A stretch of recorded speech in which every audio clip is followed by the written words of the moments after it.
আসসালামু আলাইকুম সম্মানিত শিক্ষার্থীবৃন্দ, গেম অফ স্টাডি এর তরফ থেকে আমি আবির স্যার সকলকেই স্বাগতম জানাচ্ছি এসএসসি ভূগোল ও পরিবেশের আরো একটি গুরুত্বপূর্ণ ক্লাসে। তো আজকের ক্লাসে মূলত হচ্ছে আমরা দুইটি খুবই গুরুত্বপূর্ণ বিষয় সম্পর্কে জানবো। এক হচ্ছে প্রতিপাদ্য স্থান আর দ্বিতীয়টা হচ্ছে পৃথিবীর গতি। ঠিক আছে? আচ্ছা, আর ক্লাসটি শুরু করার আগে অবশ্যই কিছু বিষয় বলে নিতে চাই। যারা যারা আমাদের আগের ক্লাসগুলো মিস করেছেন তারা হচ্ছে প্লেলিস্টে গেলেই পেয়ে যাবেন। তো অবশ্যই আগের ক্লাসগুলো দেখে নেবেন, কারণ ভূগোলের প্রতিটা বিষয় কিন্তু এক একটা টপিক এক একটার সাথে কিন্তু রিলেটেড। তো অবশ্যই গত ক্লাসগুলো অনেক ইম্পর্টেন্ট যারা যারা দেখেননি। ঠিক আছে? ওকে। আর যারা যারা আমাদের সাথে ফেসবুকে কানেক্টেড থাকতে চান, ফেসবুক পেজের সাথে যোগাযোগ রাখতে চান, তাহলে হচ্ছে আপনারা স্ক্রিনে দেওয়া যে ঠিকানাটা আছে সেখানে লাইক ফলো দিয়ে রাখতে পারেন সেই ঠিকানায়। ওকে, কারণ আমরা ফেসবুকেও হচ্ছে আপডেট নিয়মিত দিয়ে থাকি আমাদের ভিডিও প্লাস অন্যান্য বিষয়গুলো। আচ্ছা, ওকে। সো আমরা ফার্স্টে যে বিষয়টা নিয়ে আলোচনা করব সেটা হচ্ছে প্রতিপাদ্য স্থান, বা হচ্ছে এটাকে বলা হচ্ছে ইংলিশে দ্য অ্যান্টিপডস। ঠিক আছে?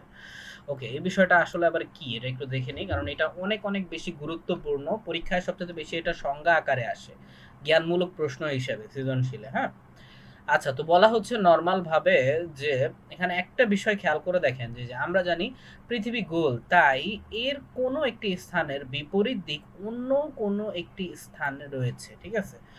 ওকে, কারণ যেহেতু পুরোটা পৃথিবী গোল, তার মানে এক স্থানের থেকে অপর স্থানের যে মানে এক জায়গায়, অর্থাৎ যদি যদি ধরেন হচ্ছে এটা হচ্ছে পৃথিবী, এখন পৃথিবীর এই জায়গাটা হচ্ছে কি পৃথিবীর সামনের সাইড, তাই না? এখন এই জায়গায় যে দেশটা আছে সাপোজ, তো পিছের যে সাইডটা আছে, পিছের সাইডটাতে কি অন্য আরেকটা দেশ বা অন্য আরেকটা স্থান বা যেটাই হোক, জলাশয় বা যেটাই হোক, সেটা কিন্তু কি থাকতে পারে। তো এই বিষয়টাই কিন্তু বোঝানো হয়েছে এখানে। তো এটা খুবই গুরুত্বপূর্ণ, বুঝে রাখেন। আচ্ছা, এবারে আসি আমাদের মূল সংজ্ঞাটাতে। তো বলা হচ্ছে কি, এটা যেটা বেশি গুরুত্বপূর্ণ সেটা আমরা একটু দেখি। তো এই লাইনটা অবশ্যই আপনারা মার্কার দিয়ে মার্ক করে রাখেন, যেটা আমাদের এই যে স্থানীয় যে প্রতিপাদ্য যে স্থান আছে, এটা খুবই গুরুত্বপূর্ণ এই সংজ্ঞাটা। তো বলা হচ্ছে যে ভূপৃষ্ঠের কোনো বিন্দু থেকে পৃথিবীর কোনো কল্পিত ব্যাস। ঠিক আছে? আচ্ছা, যারা ব্যাস বুঝেন না বা চিনেন না তাদের ক্ষেত্রে একটু বলে দেই। নরমাল ভাবে আপনাদের জ্যামিতিতে ব্যাস ইজিলি বোঝানোর কথা বা বুঝার কথা আপনাদের। ব্যাস নরমাল ভাবে হচ্ছে একটা বৃত্তের নরমালি একটা বৃত্তের হচ্ছে কেন্দ্রগামী জ্যাকে বলা হয়। এখন কেন্দ্রটা কি? কেন্দ্র হচ্ছে অবশ্যই কি মাঝখানকে বোঝানো হচ্ছে। হ্যাঁ, অর্থাৎ এমন একটা রেখা থাকবে যেটা হচ্ছে কি একদম ফুল, যে ওই বৃত্তটা আছে সেটাকে হাফ করে দিবে। ঠিক আছে? ফুল অংশটা। হ্যাঁ, ওকে, এটাই হচ্ছে কি আমাদের ব্যাস। ঠিক আছে? এটা এভাবেও হইতে পারে, আবার এভাবেও কিন্তু হইতে পারে। এক কথায় সম্পূর্ণ বৃত্তটাই কি করবে? কভার করবে। সম্পূর্ণ বৃত্তটা দুইটা ভাগে ভাগ করবে যে রেখা, সেটাকে নরমাল ভাবে ব্যাস বলা হচ্ছে। তো আশা করি বুঝতে পেরেছেন। তো এই ব্যাসের কথাটা এখানে আসছে। আর হচ্ছে এই যে ব্যাস ভূকেন্দ্র ভেদ করে। আচ্ছা, ভূকেন্দ্র ভেদ মানে বোঝানো হচ্ছে যে পৃথিবীর যে কেন্দ্র আছে, আর ভূকেন্দ্র মানে হচ্ছে ভূপৃষ্ঠ বা হচ্ছে আহ, ভূপৃষ্ঠ বলতে আমরা নর্মাল ভাবে আমরা জানি যে মাটির অংশগুলোকে নর্মাল ভাবে বোঝায়, বা অধিকাংশ ক্ষেত্রে পৃথিবীটাকে এখানে ইন্ডিকেট করা হচ্ছে। আর অপরদিকে যে ভূপৃষ্ঠকে যে বিন্দু স্পর্শ করে সেই বিন্দুর প্রথম বিন্দুটি প্রতিপাদ্য স্থান বলে। আচ্ছা, অনেকে হয়তো কনফিউজড হয়ে গেছেন, স্যার এটা আবার কেমন সংজ্ঞা হইলো, বা অনেকেই হচ্ছে কয়েকবার পড়ে মুখস্থ করতে পারেন না বা মনে রাখতে পারেন না। একটু সহজ ভাষায় আপনাদের এক্সপ্লেন করে দিই।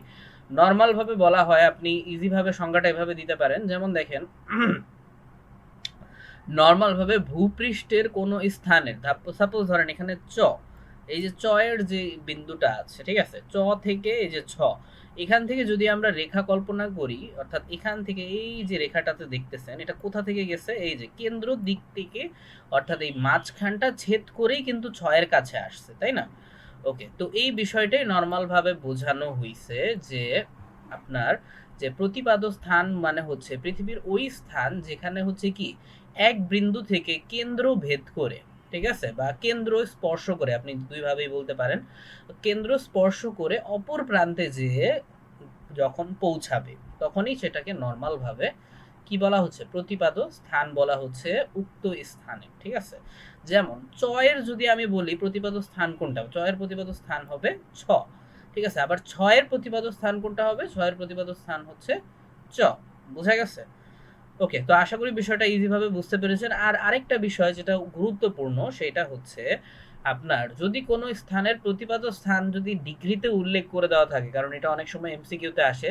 সাপোজ ধরেন যদি কোনো জায়গার এখানে ধরেন 90 ডিগ্রিতে আছে ঠিক আছে, এখন যদি আপনাকে বলে যে এটার প্রতিপাদ্য স্থান কত হবে, অর্থাৎ 6-এরটা তাহলে ডিগ্রি কত হবে, আমরা নর্মাল ভাবে জানি যে হচ্ছে কি আপনার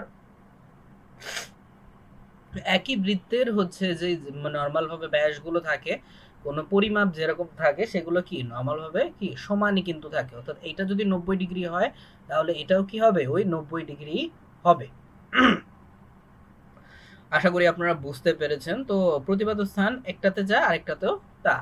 ওকে, আচ্ছা এখানে আরেকটা বিষয় আমরা একটু খেয়াল করি, যেমন দেখেন বলা হচ্ছে যে কোনো বিশেষ দ্রাঘিমায় অবস্থিত স্থান ওই স্থানের বিপরীত দ্রাঘিমা রেখায় অবস্থিত হয়, অর্থাৎ এই যে দুই দ্রাঘিমার যোগফলই হবে কত 180 ডিগ্রি। হ্যাঁ, কেন 180 ডিগ্রি? কারণ নর্মাল ভাবে আমরা জানি যে একটা বৃত্ত কত ডিগ্রি হয়, 360 ডিগ্রি হয়, তাই না?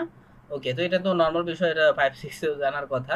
তো 360 ডিগ্রি এর অর্ধেক কত, 36-এর অর্ধেক 18, তাই না?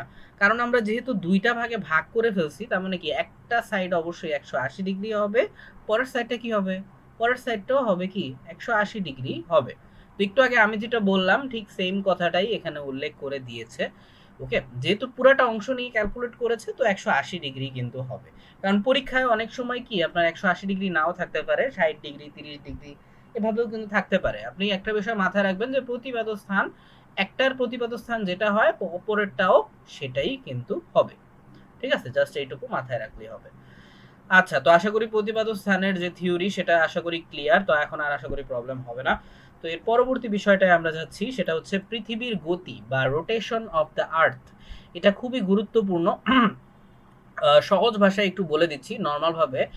পৃথিবী আমরা নর্মাল ভাবে জানি যে ঘুরতেছে, তাই না? অর্থাৎ এটা তো আমরা জানি। এখন নর্মালি দুইটা ভাগে মানে দুই ভাবে হচ্ছে পৃথিবীটা ঘুরতেছে, একটা হচ্ছে তার নিজ অক্ষের উপর, আরেকটা হচ্ছে সূর্যের চারপাশে।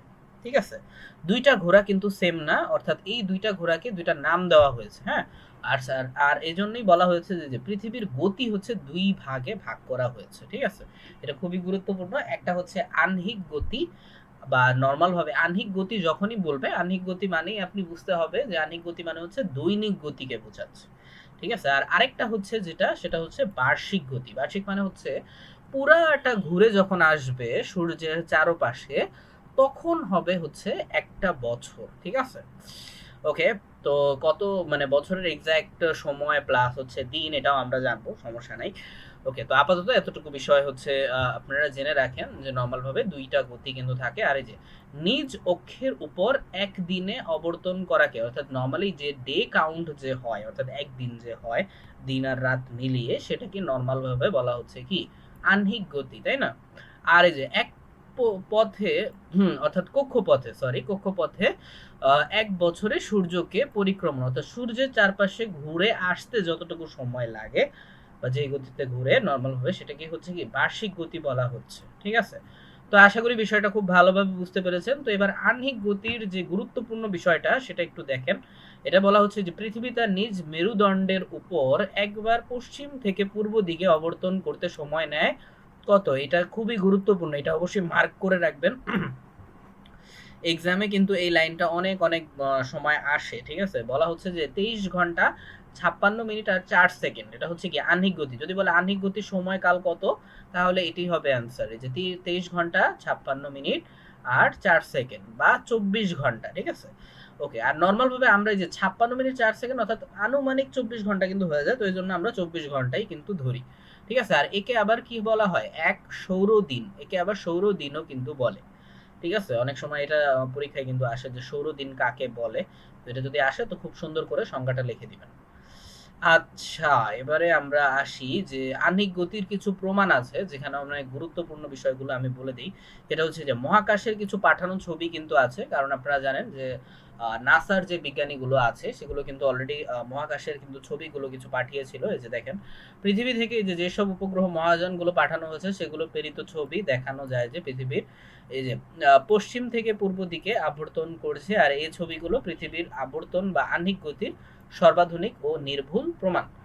আচ্ছা, এখানে আরেকটা বেশি গুরুত্বপূর্ণ হচ্ছে আপনারা পৃথিবীর আকৃতি, এটা দরকার নাই। তবে হ্যাঁ, ৩ নাম্বার যে পয়েন্টটা আছে অর্থাৎ রাত-দিন যে হওয়া, ঠিক আছে? এই যে ১২ ঘন্টা, তারপরে হচ্ছে ১২ ঘন্টার রাত, তারপরে পৃথিবীর আহ্নিক গতির অন্যতম প্রমাণ। ওকে, আর যেটা খুবই গুরুত্বপূর্ণ সেটা হচ্ছে ফেরেলের যে সূত্রটা আছে। তো এটা অনেক গুরুত্বপূর্ণ। ফেরেলের সূত্রটা হচ্ছে এই যে আমরা জানি সমুদ্র স্রোত ও বায়ু প্রবাহ উত্তর গোলার্ধের ডান দিকে এবং দক্ষিণ গোলার্ধের বাম দিকে বেঁকে যায়। ঠিক আছে? এই যে এই বেঁকে যাওয়াটা ফেরেলের সূত্রের নামে পরিচিত। তো ফেরেলের সূত্রটা অবশ্যই বাসায় মুখস্থ করবেন। এটা অনেক বেশি গুরুত্বপূর্ণ। পরীক্ষায় অনেক সময় থাকে এটা, হ্যাঁ? ওকে, এই বেঁকে যাওয়াটাই হচ্ছে নরমাল ভাবে ফেরেলের সূত্র। এই যে দেখেন, এখানে কিন্তু ফেরেলের সূত্রটা ইজি ভাবে দেওয়া হয়েছে, অর্থাৎ পৃথিবীর উচ্চচাপ নিম্নচাপ এই দুইটা বিষয় কিন্তু থাকে। পরিবর্তিত পথ, এরপর হচ্ছে পরিবর্তিত পথ নরমাল ভাবে কিন্তু থাকে, অর্থাৎ এই যে এখানে যদিও বায়ু প্রবাহ কিন্তু আছে, বায়ু প্রবাহ, সমুদ্র স্রোত।